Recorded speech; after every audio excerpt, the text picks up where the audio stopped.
बहुत समय पहले की बात है। एक छोटे से गांव में एक शिकारी अपनी पत्नी और बच्चों के साथ रहता था। उसका नाम अर्जुन था। अर्जुन एक कुशल शिकारी था और उसे जंगलों में घूमकर शिकार करने का बहुत शौक था।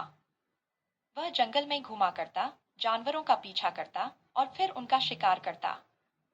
उसकी सफलता के कारण गांव में उसकी बहुत इज्जत थी और लोग उसे शिकार के मामले में माहिर मानते थे। अर्जुन का शिकार करना सिर्फ एक पेशा नहीं, बल्कि उसकी आदत बन चुकी थी। एक दिन उसने सोचा कि वह जंगल में और गहरे जाकर शिकार करेगा, ताकि कुछ बड़ा शिकार कर सके। उसने अपनी तैयारी की और अपने तीर धनुष, चाकू और अन्य शिकार सामग्री लेकर जंगल की ओर चल पड़ा। वह दिन भर जंगल में घूमता रहा और किसी बड़े जानवर का पीछा करता रहा, लेकिन उस दिन उसे कोई खास शिकार नहीं मिला। रात हो गई और अर्जुन ने सोचा कि अब वापस घर लौटना चाहिए। लेकिन जैसे ही वह लौटने लगा, उसने एक अजीब सी आवाज सुनी। यह आवाज किसी जानवर की नहीं, बल्कि किसी इंसान की जैसी थी। अर्जुन ने ध्यान से सुनी और देखा कि वह आवाज किसी झाड़ी से आ रही थी। उसने धीरे धीरे झाड़ी की ओर बढ़ते हुए देखा कि एक छोटा बच्चा रो रहा था। अर्जुन ने पास जाकर पूछा, तुम यहाँ क्या कर रहे हो और क्यों रो रहे हो? बच्चा कांपते हुए बोला, मुझे रास्ता भूल गया है। मैं जंगल में खेलते खेलते भटक गया। अब मुझे घर जाने का रास्ता नहीं मिल रहा है। अर्जुन ने बच्चे को उठाया और कहा, चिंता मत करो, मैं तुम्हें तुम्हारे घर तक छोड़ दूंगा। बच्चे को लेकर अर्जुन जंगल के अंदर और गहरे घुसता चला गया। जंगल में अंधेरा हो चुका था और उसकी दिशा भी भटकने लगी। अर्जुन और बच्चा दोनों ही रास्ता भूल गए थे। काफी देर तक घूमने के बाद अर्जुन को एहसास हुआ कि वह जंगल में खो चुका था और अब उसे घर लौटने का कोई रास्ता नहीं मिल रहा था। लेकिन अर्जुन एक अनुभवी शिकारी था, उसे जंगल के रास्तों का अच्छा ज्ञान था।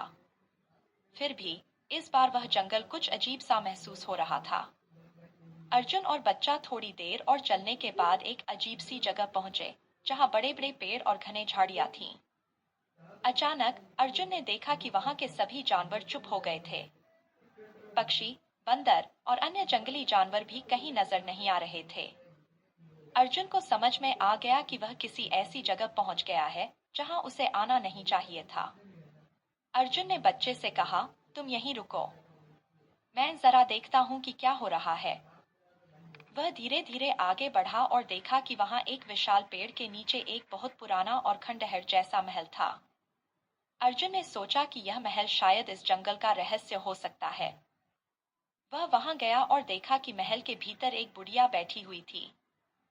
बुढ़िया ने अर्जुन को देखा और मुस्कुराते हुए कहा, तुम यहाँ क्या करने आए हो, शिकारी? अर्जुन थोड़ा हैरान हुआ, लेकिन फिर उसने कहा, मैं सिर्फ रास्ता पूछने आया था, मुझे घर लौटना है। बुढ़िया ने कहा, तुम रास्ता नहीं पा सकते हो, क्योंकि तुम मेरे जंगल में हो। यह जंगल अब तुम्हारा नहीं है और तुमने इसे पार किया है। अर्जुन को यह बात समझ में नहीं आई। बुढ़िया ने फिर कहा, तुम्हारी आदतें बदलनी होंगी, तुम्हारी मानसिकता बदलनी होगी, तभी तुम इस जंगल से बाहर निकल सकोगे।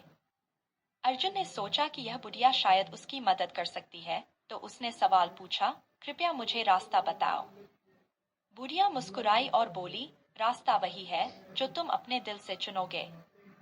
अगर तुम जंगल को समझने का प्रयास करोगे, जानवरों और प्रकृति के साथ सामंजस्य बनाकर चलोगे, तभी तुम घर लौट सकोगे। अर्जुन ने बुढ़िया की बातों पर ध्यान दिया और उसने जंगल के सारे जीवों का आदर करना शुरू किया। उसने शिकार छोड़ दिया और जंगल के भीतर के छोटे छोटे बदलावों को समझने की कोशिश की। धीरे धीरे अर्जुन को जंगल की सही राह मिल गई और वह सुरक्षित अपने घर वापस लौट आया। वह अब शिकार नहीं करता था, बल्कि जंगल के साथ तालमेल बनाकर अपने जीवन को जीता था। उसकी यह कहानी गांव में मशहूर हो गई और लोग उसे शिकार नहीं, बल्कि प्रकृति के सच्चे रक्षक के रूप में जानने लगे। इस कहानी से हमें यह सीखने को मिलता है कि जब तक हम जंगल और उसके जीवों का आदर नहीं करेंगे, तब तक हम कभी सही मार्ग नहीं पा सकते। अर्जुन की तरह हमें भी प्रकृति के साथ सामंजस्य स्थापित करना चाहिए।